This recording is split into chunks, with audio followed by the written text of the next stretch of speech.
तो आज हम पढ़ रहे हैं क्लास 10th का सिविक्स का सेकंड चैप्टर जो कि है फेडरलिज्म। इसका फेडरलिज्म का सीधे से पहले चीज तो मतलब समझ लो कि क्या है। हम फर्स्ट चैप्टर में पढ़े थे जो पावर शेयरिंग, उसी को पावर शेयरिंग को ही थोड़ा सा डिस्क्राइब और कर दिया गया है। पावर शेयरिंग में ही कि क्या वर्टिकल डिवीजन जो बोला गया है वही ऑफ पावर शेयरिंग, ये आपको फेडरलिज्म की डेफिनेशन हो गई।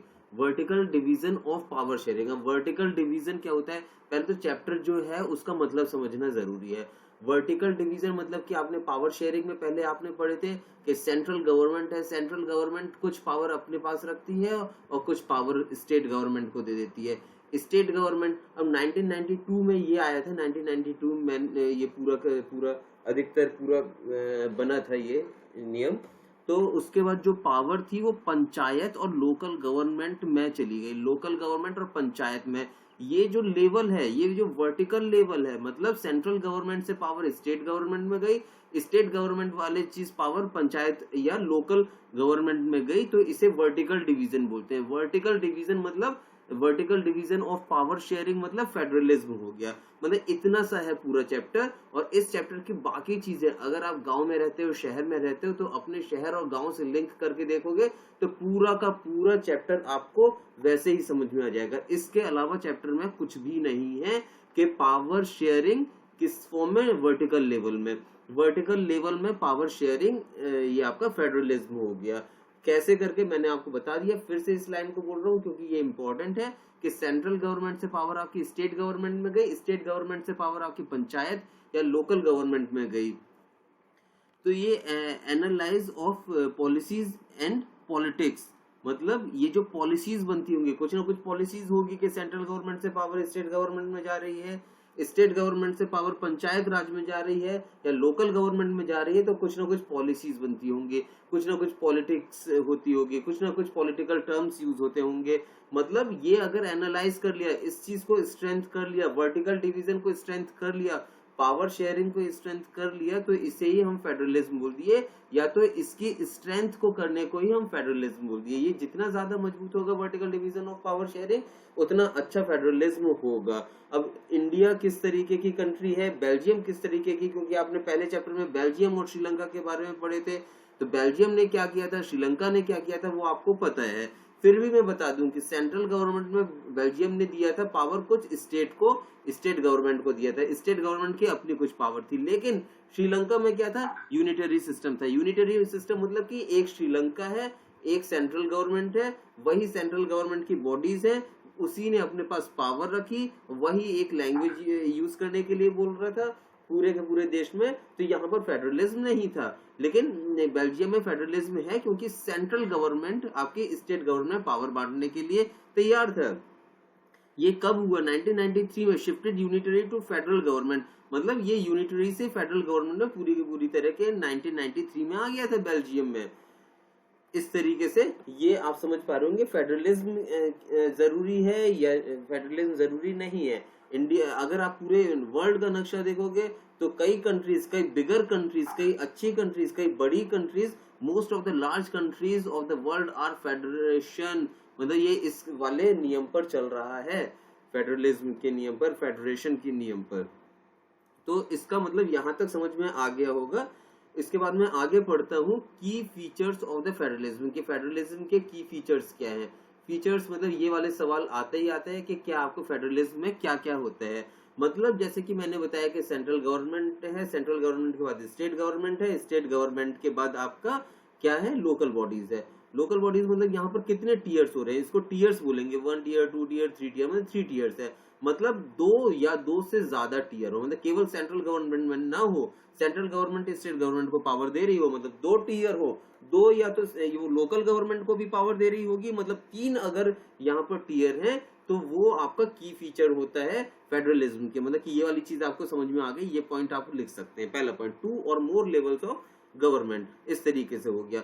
अब क्या है कि सेम सिटीजन है, सेम सिटीजन है मतलब कि एक पर्सन है, ए पर्सन है, वो फॉर एग्जांपल यूपी में रहता है, या तो आपको एमपी में रहता है, या वो गुजरात में रहता है, कहीं पर भी एक है, वो यूपी का भी हिस्सा है वो पर्सन, और वो पर्सन इंडिया का भी हिस्सा है। मतलब इसके ऊपर दोनों के दोनों रूल लागू होंगे, यूपी का भी रूल लागू होगा, इंडिया का भी रूल लागू होगा। मतलब ये, लेकिन ये डिफरेंट डिफरेंट वेज से, मतलब डिफरेंट डिफरेंट जुरिडिक्शन से, मतलब टैक्सेशन का अलग होगा कि इसको टैक्स अगर देना है तो वो स्टेट के पास जाएगा या सेंट्रल के पास जाएगा, इसका लेजिस्लेशन अलग होगा, इसका एडमिनिस्ट्रेशन अलग होगा। मतलब वो जो आदमी है यूपी में रह रहा है या एमपी में रह रहा है, किसी स्टेट में रह रहा है, तो उसको स्टेट के अगर टैक्सेशन अगर उसका स्टेट के फॉलो हो रहा है तो स्टेट की तरफ जाएगा, अगर उसका टैक्सेशन सेंट्रल की तरफ फॉलो हो रहा है तो सेंट्रल की तरफ जाएगा। उसका कुछ पोर्शन हो सकता है टैक्सेशन का इधर जाए, स्टेट की तरफ जाए, कुछ हो सकता है सेंट्रल की तरफ जाए। इसी तरीके से लेजिस्लेशन की भी बात हो जाती है और एडमिनिस्ट्रेशन की भी बात हो जाती है कि सेम सिटीजन है, अगर सेम सिटीजन है और डिफरेंट ईयर्स में उसको अगर वो फॉलो हो रहे हैं। Constitution specify the level of government, मतलब इसने वही बता दिया कि फीचर्स हम पढ़ रहे हैं, फेडरल के फीचर अगर हम पढ़ रहे हैं तो वही है कि different level of government, different level of government बोल सकते हो, या vertical division of the power sharing, vertical division of the power sharing बोल सकते हो। अब उसके बाद हम पॉइंट, इसके 7 पॉइंट्स हैं, 7 पॉइंट्स में से सबको आपको समझना आना चाहिए, तो वो इसमें से एक एक पॉइंट आप पॉइंट्स बनाकर लिख भी सकते हो। The fundamental provision of the constitution not unitarily, तो मतलब ये यूनिटरली नहीं होता है। चेंज रिक्वायर बोथ लेवल, मतलब बोथ लेवल मतलब सेंट्रल गवर्नमेंट और स्टेट लेवल गवर्नमेंट या तो लोकल बॉडीज गवर्नमेंट, इसमें चेंजेस रिक्वायर होते हैं। मतलब अपने अपने को पावर कुछ ना कुछ दी जाती है, लेवल के बेसिस पे पावर दिया जाता है। Court have the power to interpret the constitution, मतलब इसने अगर सेंट्रल गवर्नमेंट ने स्टेट गवर्नमेंट को पावर दिया, स्टेट गवर्नमेंट ने लोकल बॉडीज को पावर दिया, लेकिन इसके पावर को चेक करने के लिए, जैसे कि हमने पहले ही बता चुके थे, कोर्ट इसके पैरेलल में है, कोर्ट इसकी पावर्स को चेक कर सकता है, कोर्ट इसमें इंटरप्रेट कर सकता है, कोर्ट इसमें इंटरफेयर कर सकता है। तो ये वही चीज आ गया कि court have the power to interpret the constitution. पूरे चैप्टर में इसी तरीके से चीजें हैं कि source of revenue specified, source of revenue मतलब टैक्स देंगे, टैक्स देंगे मतलब रेवेन्यू बढ़ेगा, रेवेन्यू बढ़ेगा मतलब वो लोकल बॉडीज को पावर तो दे रहा है, स्टेट गवर्नमेंट को पावर तो दे रहा है, सेंट्रल गवर्नमेंट को पावर तो, सेंट्रल गवर्नमेंट इनको पावर तो दे रही है, तो मतलब इसमें पावर के साथ साथ ये बोलेंगे कि टैक्सेशन भी होना चाहिए, टैक्सेशन या तो रेवेन्यू जनरेट भी होना चाहिए, रेवेन्यू जनरेट होगी तो आपको स्टेट गवर्नमेंट को देगा, स्टेट गवर्नमेंट वापस किसको देगा, सेंट्रल गवर्नमेंट को देगा। और सरकार की ये जिम्मेदारी बनती है कि जहां से जिस भी तरीके से अगर वो रेवेन्यू को जिस भी तरीके से देश में लगा सकते हो, जहां पर जरूरत हो उस तरीके से लगाया जाता है।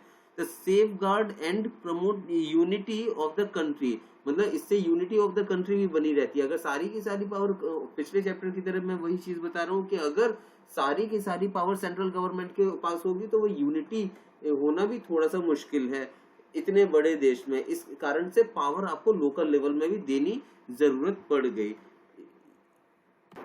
इसके बाद हम पढ़ रहे हैं टाइप्स ऑफ फेडरेशन, मतलब फेडरेशन किस किस टाइप के होते हैं। कमिंग टुगेदर फेडरेशन, एक तो ये टाइप हो गया, एक दूसरा हो गया होल्डिंग टुगेदर फेडरेशन, मतलब ये दोनों टाइप को ध्यान से पढ़ना है, दोनों टाइप, क्योंकि इसमें टाइप्स भी पूछा जाएगा कि फेडरेशन के टाइप्स क्या है। फेडरेशन का मतलब समझ में आ गया आपको कि जो लेवल है पावर को नीचे लेवल पर इसको डिस्ट्रीब्यूट करना, जो कि सेंट्रल गवर्नमेंट स्टेट गवर्नमेंट को देती है, स्टेट गवर्नमेंट लोकल बॉडीज को देती है, इस तरीके से पावर का डिस्ट्रीब्यूट करना।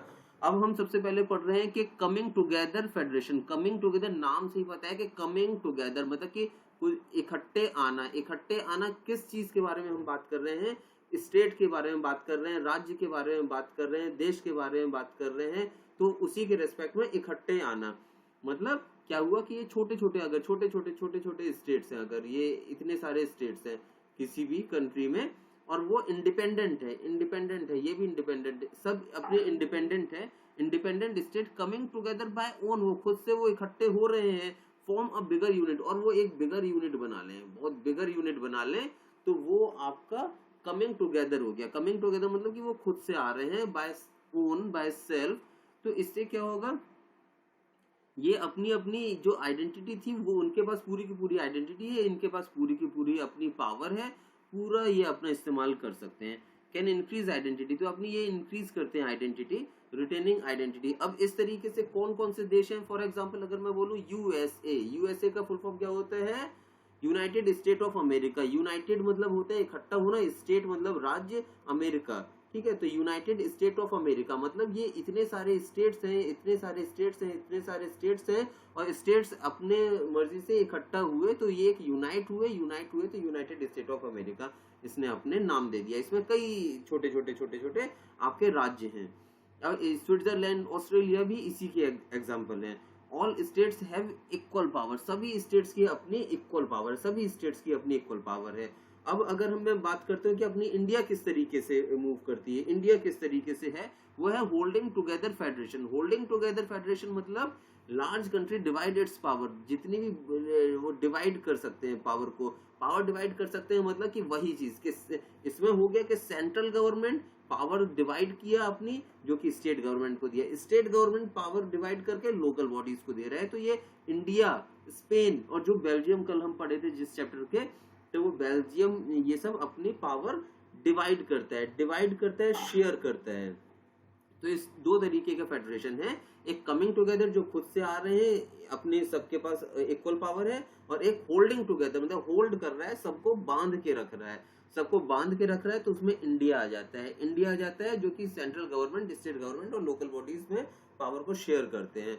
What makes India federal country, अब हम ये बोलेंगे, ये नया टॉपिक आ गया कि what makes India federal country, India federal country किस तरीके से बना, उसके क्या मतलब कि उसको कौन सी ऐसे कारण है जो कि बना रहा है इंडिया को फेडरल कंट्री। इसमें अभी भी आप लिख सकते हो कि किस बेसिस पर चीजें बन सकती हैं, जो कि मैंने आपको बता दिया है, इसी पहले ही लाइन में मैंने आपको बता दिए थे स्टार्टिंग में ही कि इसी के बेसिस पे चलना है, तो पूरा का पूरा चैप्टर आपका कंप्लीट हो जाएगा। ये किस बेसिस पे फेडरल कंट्री होगी, क्योंकि उसने पावर को किसी ना किसी वे में डिवाइड किया होगा, किस वे में डिवाइड किया होगा, बस उस चीज को आगे बढ़ते जाना है।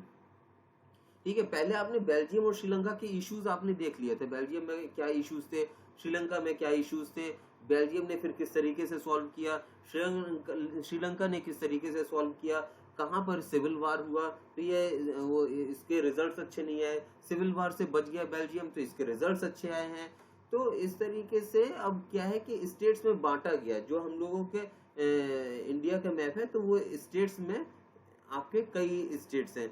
स्टेट्स में किस रीजन से स्टेट्स बने, कुछ हो सकता है कि रीजन बेसिस पे बने होगा, कुछ रिलीजन्स बेसिस पे बना होगा, कुछ लैंग्वेज बेसिस पे बना होगा। फॉर एग्जांपल के कुछ लैंग्वेज बेसिस पर अगर कोई बंगाली बोल रहा है तो वो बंगाल बन गया, वो पंजाबी बोल रहा है तो पंजाब बन गया, राजस्थानी बोल रहा है राजस्थान का बन गया। इस तरीके से कई हो सकता है रीजन्स के बेसिस में, कि एमपी है, एमपी में भी लैंग्वेज बोली जाती है, लेकिन वो वहाँ हिंदी कई तरीके से स्टार्टिंग से टॉप से लेके नॉर्थ तक तो हिंदी कई जगह बोली जाती है। इवन मैं बता देता हूँ 40% हिंदी बोली जाती है, 40.8% है, आगे आपके चैप्टर में आ जाएगा। इसी चैप्टर में 40.8% हिंदी बोली जाती है। तो सभी को किसी न किसी बेसिस पर डिवाइड किया, स्टेट बनाया गया मतलब कि लैंग्वेज के बेसिस पे, रिलीजन्स के बेसिस पे, रीजन्स के बेसिस पे। आफ्टर इंडिपेंडेंस अपने को कब मिली, 1947 में मिली है। तो इंडिया यूनियन ऑफ स्टेट्स, तो कई स्टेट्स को मिलाकर इंडिया बन गया, इंडिया हो गया। ठीक है, तो सेंट्रल गवर्नमेंट ने पावर दिया, सेंट्रल गवर्नमेंट ने पावर दिया स्टेट गवर्नमेंट को, स्टेट गवर्नमेंट ने पावर दिया पंचायत को, लोकल गवर्नमेंट को या म्युनिसिपैलिटीज को। यही चीज मैंने आपको स्टार्टिंग में बताया। अब क्या है कि लिस्ट अब मैं बताता हूँ कि अब सेंट्रल गवर्नमेंट के पास क्या ऐसी पावर होती है जो स्टेट गवर्नमेंट के पास नहीं है, स्टेट गवर्नमेंट के पास क्या पावर होती है जो लोकल बॉडीज में नहीं है, और ऐसी कौन सी पावर है जो दोनों को मिलाकर लिया जाता है कि सेंट्रल गवर्नमेंट और स्टेट गवर्नमेंट के पास होती है। याद रखना, मैं कई चीज की बता रहा हूँ, थोड़ा मैं धीरे बता सकता हूँ, अगर धीरे बताना हो तो बीच में भी बोल सकते हो कि अगर धीरे थोड़ा सा चलना हो तो। सेंट्रल गवर्नमेंट के कुछ पावर होती है, स्टेट गवर्नमेंट के कुछ पावर होती है, लोकल बॉडीज के कुछ पावर होती है। सेंट्रल गवर्नमेंट और स्टेट गवर्नमेंट को मिलाकर भी कुछ पावर होती है। इन दोनों में कुछ कन्फ्लिक्ट अगर होता है तो किसकी पावर को ऊपर रखा जाएगा, वो सब चीजें हैं। अब ये देखिए कि इसमें सेंट्रल गवर्नमेंट के पास क्या पावर होती है, मतलब यूनियन लिस्ट, मतलब मैं सेंट्रल गवर्नमेंट की बात कर रहा हूँ। देखो, जो देश की रक्षा की बात करते हैं, तो वो सेंट्रल गवर्नमेंट के पास होती है, मतलब डिफेंस की बात होती है। जो फॉरेन अफेयर्स होते हैं, जो बाहर से आपको बातचीत करनी होती है, दूसरे देशों से ताल्लुक बैठाना पड़ता है, वो क्या होता है, सेंट्रल गवर्नमेंट के अंडर में होता है। बैंकिंग सेक्टर सेंट्रल गवर्नमेंट के अंदर में होता है कि पूरे के पूरे बैंक, मतलब कि यहाँ पर एसबीआई है, अगर यूपी में, एमपी में भी एसबीआई है और तमिलनाडु में भी एसबीआई है, तो ये पूरा का पूरा इसका जो काम होता है वो सेंट्रल गवर्नमेंट का होता है। कम्युनिकेशन से रिलेटेड सेंट्रल गवर्नमेंट का होता है, करेंसी से रिलेटेड सेंट्रल गवर्नमेंट का होता है। क्या पूरे देश में रुपए चलना है, रुपए के से रिलेटेड कोई भी चीज होगी, कोई भी चीज इन द सेंस करेंसी से रिलेटेड चीजें हैं, वो आपका सेंट्रल गवर्नमेंट में होगा। तो ये 5 चीजें आप याद कर लेना कि कौन कौन सी लिस्ट में सेंट्रल गवर्नमेंट के अंडर में होती है। Defence, foreign affairs, banking, communication and currency. अब स्टेट गवर्नमेंट के पास क्या पावर होती है, अब थोड़ा सा धीरे में हो जाता हूँ कि स्टेट गवर्नमेंट के पास, अभी तक आपने सेंट्रल गवर्नमेंट के पास पावर देखे कि डिफेंस है, ठीक है, करेंसी से रिलेटेड है और आपका फॉरेन अफेयर से रिलेटेड है। तो अब स्टेट के पास पावर क्या होती है, स्टेट के पास पावर होती है पुलिस की पावर। अगर जैसे यूपी पुलिस अलग होगी, एमपी पुलिस अलग होगा, राजस्थान पुलिस अलग होगी, उनके पास अपनी अलग पावर होती है, इनका हेड अलग होते हैं। ट्रेड व्यापार, मतलब कि थोड़ा बहुत जो व्यापार से रिलेटेड होता है। कॉमर्स से रिलेटेड आपका स्टेट के अंडर में आता है। एग्रीकल्चर, जो भी खेती बाड़ी से चीजें होती हैं, खेती बाड़ी पूरी की पूरी अंडर स्टेट गवर्नमेंट के अंदर में आता है। और इरिगेशन से रिलेटेड पूरी चीजें आपका स्टेट गवर्नमेंट में आता है। मतलब 5 चीजें आप याद कर लेना।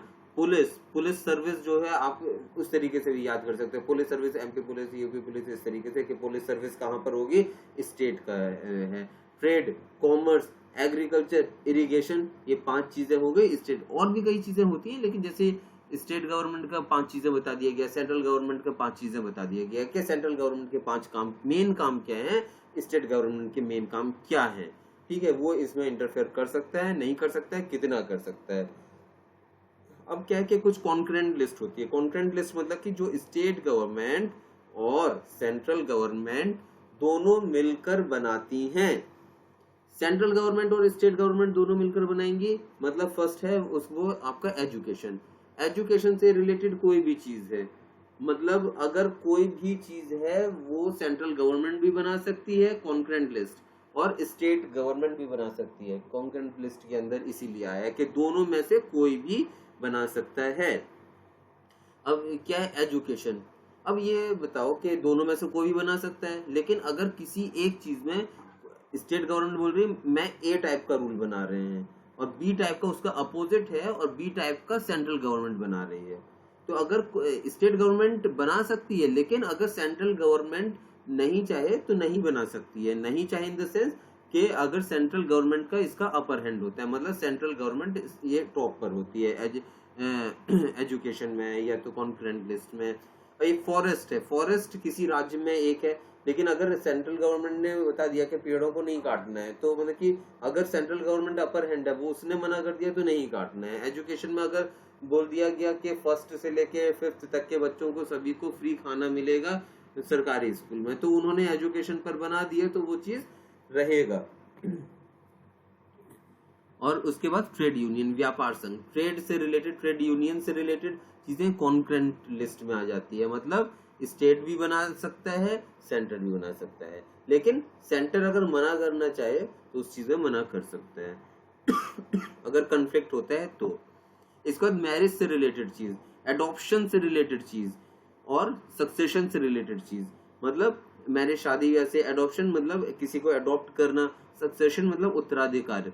ये वाली चीजें स्टेट भी बना सकती हैं और सेंटर भी बना सकती हैं। दोनों अगर बनाती हैं, कुछ कन्फ्लिक्ट होता है, ये याद रखना, कुछ कन्फ्लिक्ट होता है तो सेंट्रल गवर्नमेंट इसका अपर हैंड है। अब क्या है अब क्या है कि स्टेट गवर्नमेंट हो गया, सेंट्रल गवर्नमेंट का हो गया और ये दोनों के मिक्स का हो गया। इसके बाद आ जाता है part residuary subject. Residuary subject अब क्या है कि कुछ ऐसे सब्जेक्ट हैं, हमने आज संविधान बना दिए, जो भी संविधान है जिस भी टाइम बना है, उसमें क्या है स्टेट गवर्नमेंट को भी पावर दे दी गई, उसमें क्या है सेंट्रल गवर्नमेंट को भी पावर दे दी गई, उसमें क्या है कॉन्करेंट लिस्ट भी बना दिया गया कि दोनों के पास जो भी पावर है वो है। लेकिन क्या है कि जब तक फॉर एग्जांपल कि कंप्यूटर नहीं आया था या आईटी नहीं आया है, जब आईटी नहीं आया, कंप्यूटर नहीं आया, तो उसके बाद अगर कंप्यूटर आएगा तो वो स्टेट बनाएगा या राज्य बनाएगा, तो इनको रेसिड्यूरी सब्जेक्ट में रखा गया है, ठीक है ना। कंप्यूटर एंड आईटी ये आपका सेंट्रल गवर्नमेंट बनाती है। तो जो भी नई चीजें आई उस तरीके से डिपेंड करता है। अब क्या है कि कुछ स्टेट्स के बारे में पढ़ लेता हूँ। हर स्टेट में, देखिए इंडिया में स्टेट्स हैं, स्टेट से मिलकर इंडिया बना है। इसमें यूनियन टेरिटरी भी है। यूनियन टेरिटरी आपने नाम सुना होगा, यूनियन टेरिटरी है और स्टेट्स हैं, इनसे मिलकर आपका इंडिया बन गया। अब क्या है कि स्टेट्स में किसी किसी स्टेट्स को कुछ स्पेशल पावर दे दी गई है, स्पेशल पावर दे दी गई है, स्पेशल स्टेट्स हैं, स्पेशल स्टेटस हैं उनके।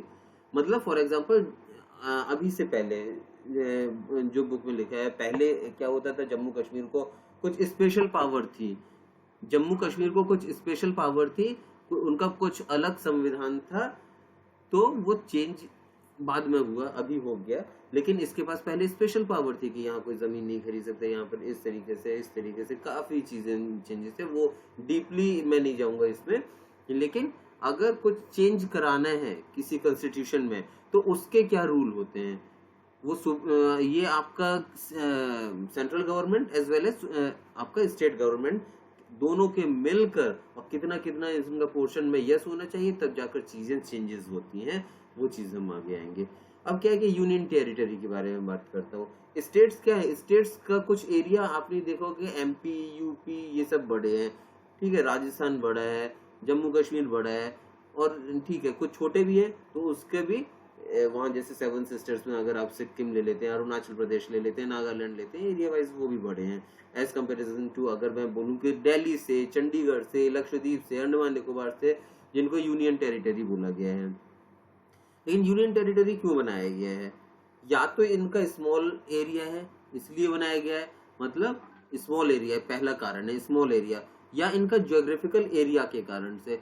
लक्षद्वीप अगर आप ये भारत के नक्शे में देखेंगे, ये लक्षद्वीप अगर यहाँ पर है तो अंडमान निकोबार यहाँ पर है, काफी दूर है, तो इनको एक स्टेट तो बना नहीं सकते, तो ये काफी दूर है, ज्योग्राफिकल एरिया इसका दूर है, और दूर है तो फिर एक स्टेट कैसे बनेगा। और छोटे हैं, इतना बड़ा भी नहीं है कि इसको राज्य बना दे, क्योंकि राज्य की अपनी अलग पावर हो जाती है, राज्य को अपनी अलग चीजें हो जाती हैं, ये सेंट्रल गवर्नमेंट के अंडर में आ जाते हैं यूनियन टेरिटरीज। तो ये क्या है कि ज्योग्राफिकल एरियाज के कारण से इनको दूर दूर थे, इस कारण से इनको यूनियन टेरिटरीज बना दिया गया। लेकिन अब बोलोगे कि चंडीगढ़ तो इसके पास तो है, मतलब कि दूसरा राज्य है, स्टेट है, दिल्ली है, इसके दूसरा राज्य है, या तो आप पौंडीचेरी का भी आप ले लोगे तो पौंडीचेरी के पास भी दूसरा राज्य है, तो आप ये बोलोगे कि इनको यूनियन टेरिटरी क्यों बनाया गया। तो इनके ये भी होता है कि इसका स्मॉल इन एरिया, और जो इनके कल्चर है उनसे थोड़ा सा डिफरेंट है, ये है काम करने के हिसाब से इनको भी बना दिया गया union territory as small in area. तो अब क्या है कि जो यूनियन टेरिटरी बना, इनके पास स्टेट वाली पावर नहीं रहती है, मतलब कुछ कम होगी पावर, कुछ अलग होगी पावर, किसी और के अंडर में, मतलब सेंट्रल गवर्नमेंट के अंडर में है। चेंज इन कॉन्स्टिट्यूशन, अगर ये सब जो भी चेंज के ऊपर में स्टेट के चेंज के बारे में बात कर रहा था, या कोई ऐसे चेंज है जिनको पूरे देश पर अफेक्ट पड़ता है, तो वो चेंज अगर कॉन्स्टिट्यूशन में चेंज करना होता है, तो जो अपने बोथ हाउस होते हैं पार्लियामेंट के, जो दोनों हाउस होते हैं पार्लियामेंट में, उसमें 2/3 मेजोरिटी के साथ आना पड़ता है। 2/3 मतलब आप समझ गए होंगे, मतलब कि 3 में से 2 लोगों का यस होना चाहिए, मतलब उसमें जितने ही मेंबर होंगे उनका 2/3 हिस्से का यस होना चाहिए, plus half of the total states का यस होना चाहिए, तब जाके कोई कॉन्स्टिट्यूशन चेंज होगा। अगर बड़े लेवल का कॉन्स्टिट्यूशन चेंज हो रहा है तो हाफ का मतलब अगर जितने भी हैं आपके स्टेट्स 29 स्टेट डिवाइडेड बाय 2, तो जाकर उतने का हाफ से ज्यादा होना चाहिए, तब जाकर किसी कॉन्स्टिट्यूशन में चेंज होगा। यहाँ तक क्लियर होता है। अब मैं आगे बढ़ता हूँ। हाँ, तो अब हम पढ़ रहे हैं कि हाई कोर्ट और सुप्रीम कोर्ट, अब इनका क्या रोल आ जाता है। High court and supreme court, अगर इनके पावर में कुछ इशू आता है, पावर में इशू आता है मतलब कि कुछ कंफ्यूजन होता है सेंट्रल गवर्नमेंट स्टेट गवर्नमेंट के बीच में, या किसी तरीके पावर का इशू आता है, तो उसे हाई कोर्ट और सुप्रीम कोर्ट उसको इंटरफेयर कर सकता है। हाउ इज फेडरलिज्म प्रैक्टिस्ड, किस तरीके से फेडरलिज्म अपने देश में है। लिंग्विस्टिक स्टेट के हिसाब से, लैंग्वेज पॉलिसी के हिसाब से, सेंटर स्टेट रिलेशन के हिसाब से, ये तीनों टॉपिक अभी हम पढ़ेंगे। तीनों टॉपिक में थोड़ा बहुत अंतर है, देखते जाना।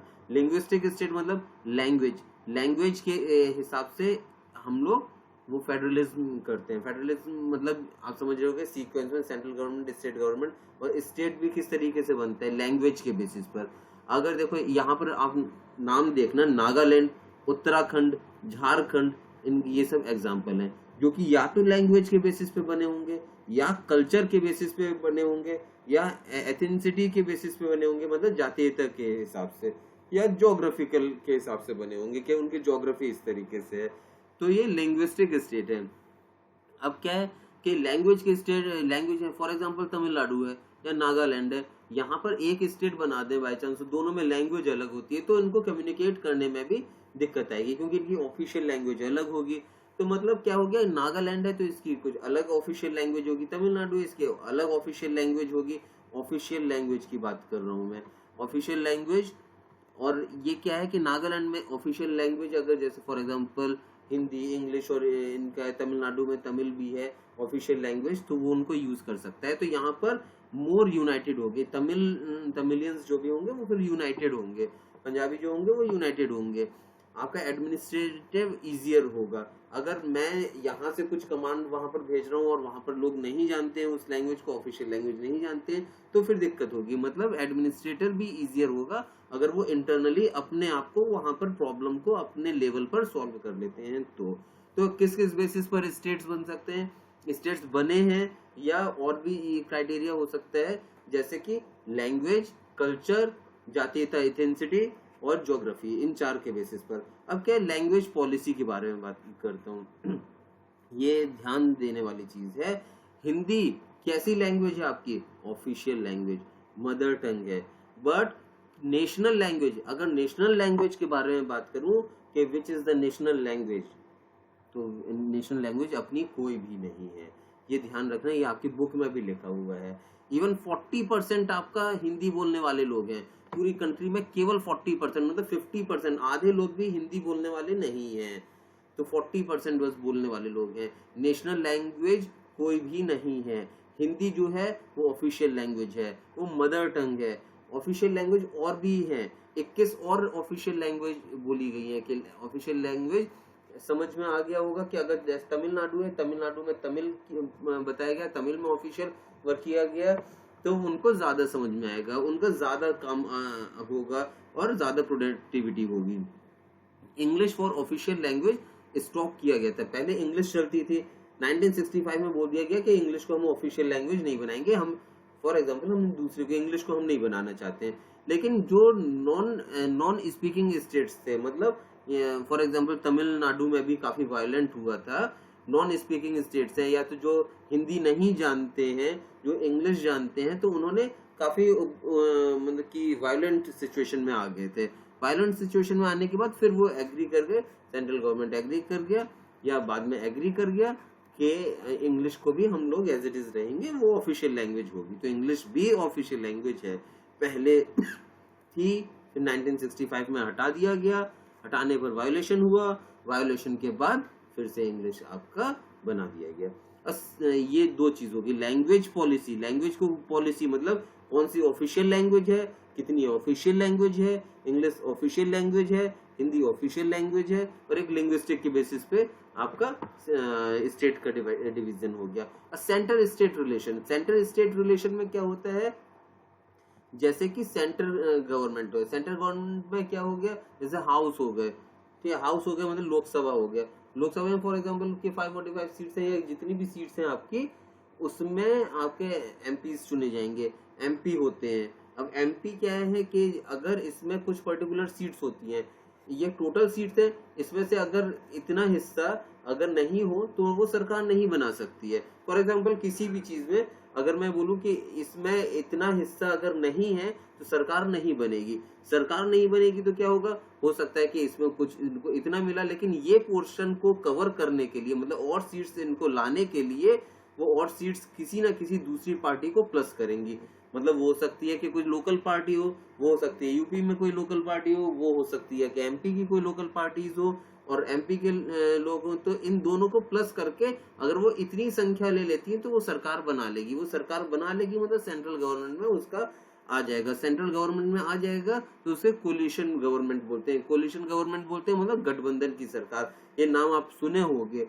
ये अधिकतर ये सब टर्म्स जो आए थे 1990s के बाद में आए थे, जो कि rise of regional party. Regional parties मतलब जो स्टेट लेवल के पार्टीज होते हैं, मतलब स्टेट लेवल के पार्टीज से गठबंधन करना, मतलब अपनी सरकार बनाने के लिए अगर उनके पास पूरा का पूर्ण बहुमत नहीं है तो स्टेट लेवल की पार्टी से वो प्लस करके अपने गठबंधन बनाने से अपने गठबंधन की सरकार बना सकते हैं।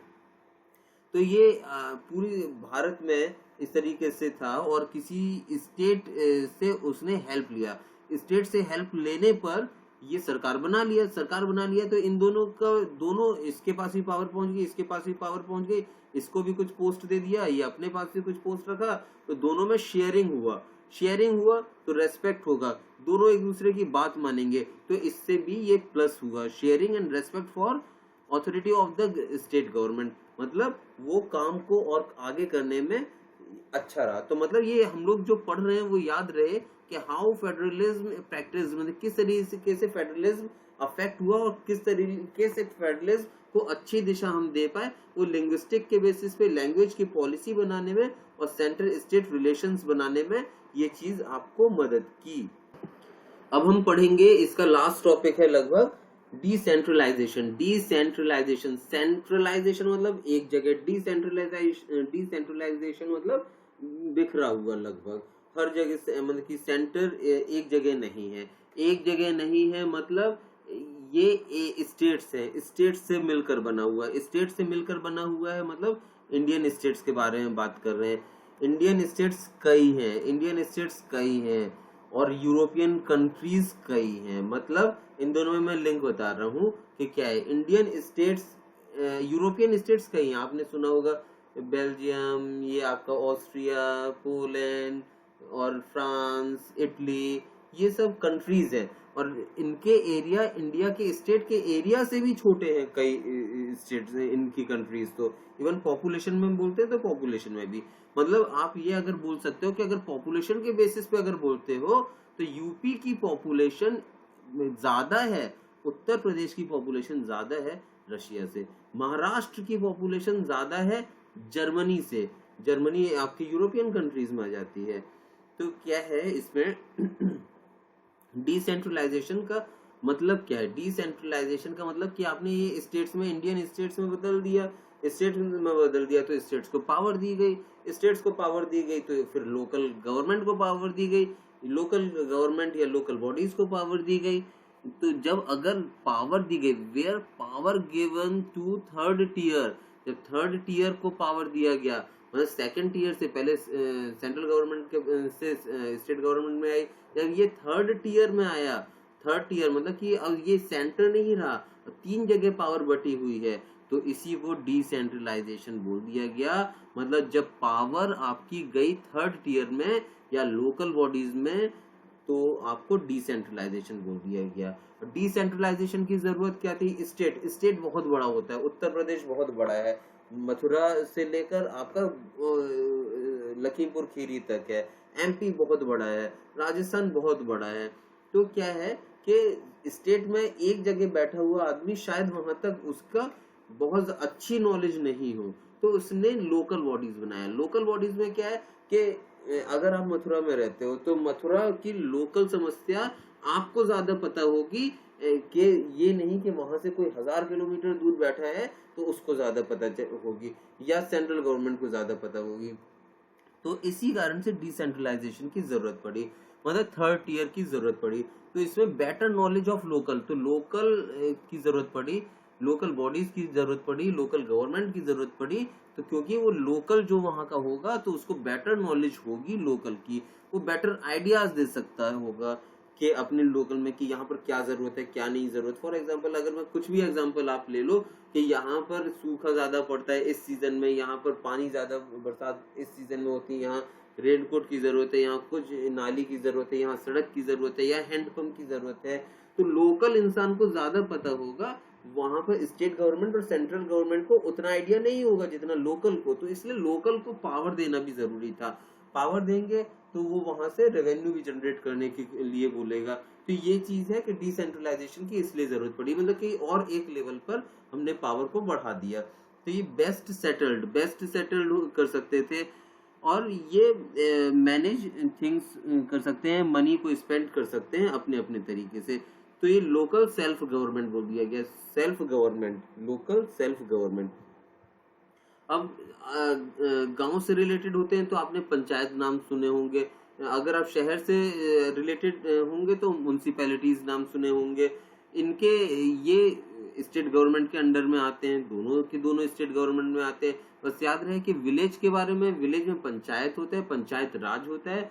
पंचायत किस तरीके से होगी, क्या उसकी हायरार्की होगी, वो आगे अभी इसी चैप्टर में आएगा। और म्युनिसिपैलिटी जो अर्बन या शहरीकरण या शहर में होता है, उसकी क्या हायरार्की होती है, वो अभी इस चैप्टर में आएगा। तो ऑल स्टेट्स 1992 मेजर स्टेप लिया गया फॉर मोर पावर। ये 1992 में ये मेजर स्टेप लिया गया कि पंचायत को कितनी पावर देनी है, म्युनिसिपैलिटीज को कितनी पावर देनी है। तो उसके बाद क्या हुआ कि 1992 में क्या पावर दी गई, क्या बताया गया कि जो पंचायत है ये चुनाव से आते हैं, सरपंच हुआ, पंच हुआ, या आपका जो भी हुआ वो चुनाव से आते हैं। तो चुनाव किस तरीके से, मतलब रेगुलर चुनाव हो, मतलब रेगुलर इलेक्शंस हो, ठीक है। सीट रिजर्व्ड हो, सीट रिजर्व्ड हो मतलब कि अगर किसी एक कास्ट को अगर आप दे रहे हैं तो वो अपनी तरक्की के बारे में सोचेगा। अगर कोई पीछे है, कोई कास्ट, अगर कोई पीछे कास्ट रह गया है तो उसको उठाने के लिए, उसको आगे बढ़ाने के लिए कुछ रिजर्वेशंस भी किया गया है। इवन वुमेन्स के लिए भी रिजर्वेशन किया गया है। 1/3 ऑफ फॉर वुमेन्स के लिए रिजर्व है सीट्स, कि अगर वो पंचायत में लड़ना चाहते हैं, प्रधान बनना चाहते हैं, या इस बार प्रधान की सीट यहाँ पर लेडीज के लिए है, या SC ST OBC के लिए जो की सीट अगर रिजर्व्ड है तो उनके लिए होता है, उनको आगे बढ़ाने के लिए। State election commission for panchayat and municipalities, मतलब स्टेट इलेक्शन कमीशन जिम्मेदार होता है। स्टेट इलेक्शन कमीशन इसमें इलेक्शन कराता है पंचायत राज में, पंचायत में और म्युनिसिपैलिटीज में।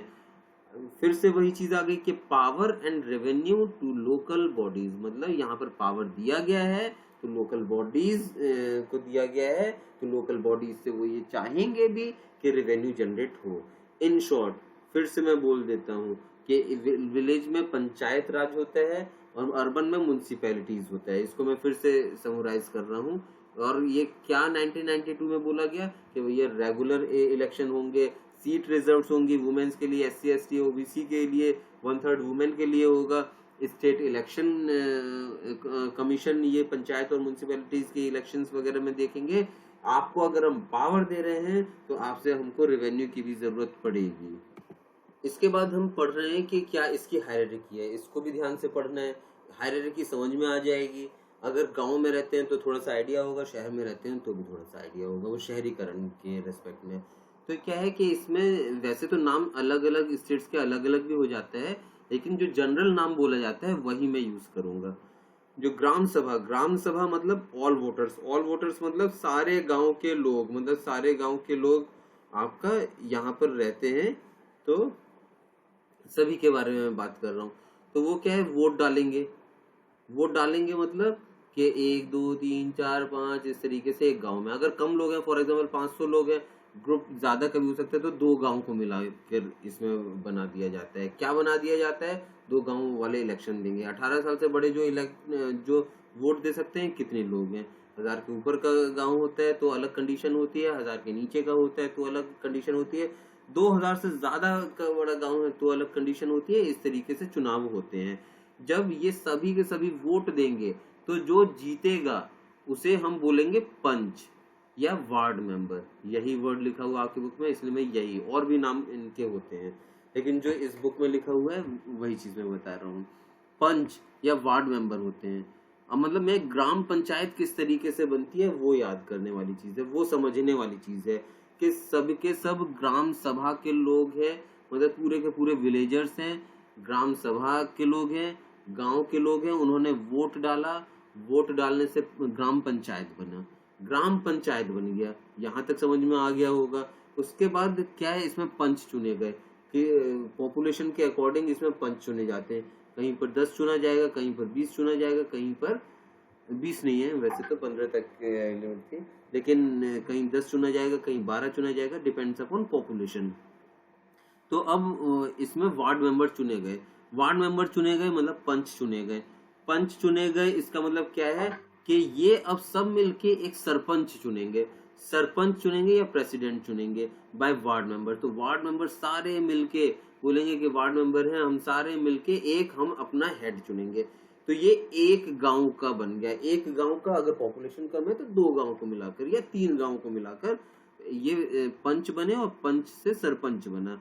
उसके बाद क्या है कि ये 2-3 गांव का मिलाकर, लेकिन राज्य में, हमारे स्टेट में या हमारे जिला में तो काफी बड़ा है, जिला में काफी बड़ा है, तो वहां तक पहुंच कैसे बनेगी, मतलब उसके बाद क्या है कि कई गांव मिलकर जैसे कि आपने जैसे ग्राम पंचायत तक तो पहुंच गए, ग्राम पंचायत मिल गया, ग्राम पंचायत 1 ग्राम पंचायत 2 ग्राम पंचायत 3, इस तरीके से काफी ग्राम पंचायत होंगे। तो ग्राम पंचायत आपस में मिलके एक पंचायत समिति बनाते हैं, पंचायत समिति को हम ब्लॉक भी बोलते हैं, ब्लॉक के बाद मंडल भी बोलते हैं, इनका एक ही नाम है, और भी नाम होते हैं इनके, सेम चीज है, ब्लॉक मंडल, इन सबको मिलकर ये एक मीडिएटर का काम करता है जिला परिषद और ग्राम पंचायत के बीच में, इन दोनों को कम्युनिकेट करने में।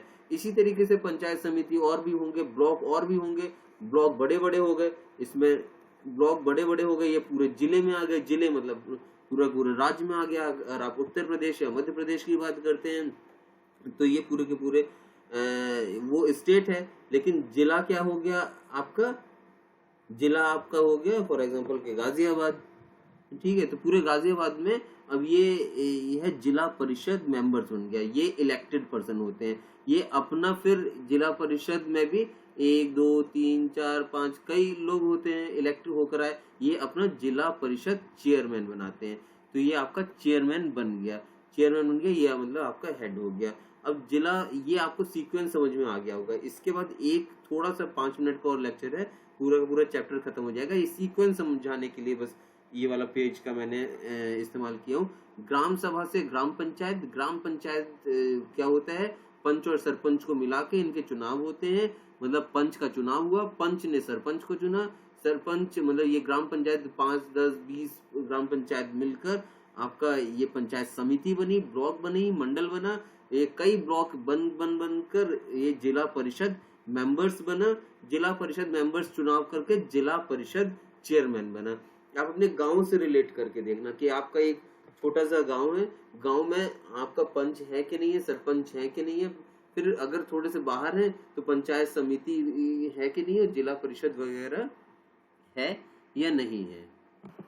तो फिर से वही चीज यहाँ पर आ गया पंचायत राज के बारे में। पंचायत राज के बारे में बताने के लिए वो मैंने आपको वार्ड मेंबर बता दिया, वार्ड मेंबर मतलब पंच, पंच बता दिया कि पंच में किस तरीके से चुनाव होकर बनता है। पंच के बाद ये ग्राम पंचायत किस तरीके से बनती है, ग्राम पंचायत बनने के बाद जो इसका सरपंच चुना जाता है, जो कि वार्ड मेंबर से चुनते हैं, या प्रेसिडेंट उन्हें बोला जाता है, ये वार्ड मेंबर आपको चुनकर दे दिए।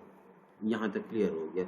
फिर panchayat work under supervision of gram sabha all voters, मतलब कि ये सुपरविजन ऑफ ग्राम सभा के सुपरविजन में ही काम करते हैं। और इसकी जो मीटिंग होती है ये भी लिखा हुआ है आपके ऊपर, मीटिंग ट्वाइस और थ्राइस इन अ ईयर और अप्रूवल ऑफ एनुअल बजट। जो भी एनुअल बजट मिला जाता है, यहाँ पर कोई भी गाँव के काम के लिए होता है, हो सकता है गली बनना, हो सकता है हैंडपंप लगना हो या कुछ भी है, तो उसके जो एनुअल बजट के लिए जो मीटिंग होती है वो मीटिंग भी साल में 2-3 बार होती है। अगर डिस्ट्रिक्ट लेवल में बोल देंगे तो ग्राम पंचायत ग्राम पंचायत सारे मिलके ये पंचायत या समिति, पंचायत समिति, ब्लॉक या मंडल बना लिया। अब ब्लॉक, कई ब्लॉक मिल के जिला परिषद बना लिया। यहाँ तक आपको क्लियर हो गया था। अब ये क्या है, इसमें अधिकतर मेंबर क्या होते हैं, इलेक्टेड होते हैं, मतलब वो इलेक्ट होकर आते हैं। लेकिन कुछ मेंबर्स जैसे कि आपका ऑफिशियल मेंबर हो गया, चाहे वहां का डीएम हो गया, ये हो गया, वो ऑटोमेटिकली वहां का मेंबर होता है। मेंबर ऑफ लोकसभा जो एमपी हो गया वो भी जिला परिषद का मेंबर होता है। जो एमएलए हो गया, जो विधायक हो गया, वो भी जिला परिषद का मेंबर होता है। जो ऑफिशियल्स हो गए वो भी, जो ऑफिशियल्स अलॉट किए गए हैं जो सरकारी, वो भी जिला परिषद के मेंबर होते हैं। मतलब यहाँ पर आप पढ़ के भी पहुंच सकते हो, इलेक्ट होकर भी पहुंच सकते हो, जो सरल लगे। जिला परिषद फिर उसके बाद चेयरमैन बन जाता है। अब क्या है कि ये तो गांव की बात थी, ये तो आपकी विलेज की बात थी, एक मैं टाउन की बात करूंगा और एक मैं बिग सिटीज की और बात करूंगा। बस यहीं पर आपका पूरा का पूरा चैप्टर खत्म हो जाता है। बस ये एक चीज और देख लेना कि अगर टाउन है तो म्युनिसिपैलिटीज बनती हैं, म्युनिसिपैलिटीज है तो म्युनिसिपल का चेयरमैन बनेगा, बस इतना ही है अगर टाउन है। अगर बिग सिटीज है, बिग सिटीज में म्युनिसिपल कॉरपोरेशन बनेगा, म्युनिसिपल कॉरपोरेशन के बाद जो इलेक्ट होकर आएगा वो मेयर बनेगा। मतलब हमारे पूरी कंट्रीज में अगर देखा जाए तो 35 लाख इलेक्टेड रिप्रेजेंटेटिव हैं पंचायत एंड म्युनिसिपैलिटीज में। और कई तो देशों की जनसंख्या 35 लाख नहीं है और हमारे यहाँ इतने इलेक्टेड रिप्रेजेंटेटिव हैं। तो मतलब विलेज के फॉर्म में आपको हो गया, टाउन से म्युनिसिपैलिटीज बनी, म्युनिसिपैलिटीज से म्युनिसिपल चेयरपर्सन बना, बिग सिटीज है तो म्युनिसिपल कॉर्पोरेशन है, म्युनिसिपल कॉर्पोरेशन से मेयर बना, ये सब पोस्ट है। और यहाँ पर आपका ये वाला चैप्टर खत्म हो जाता है।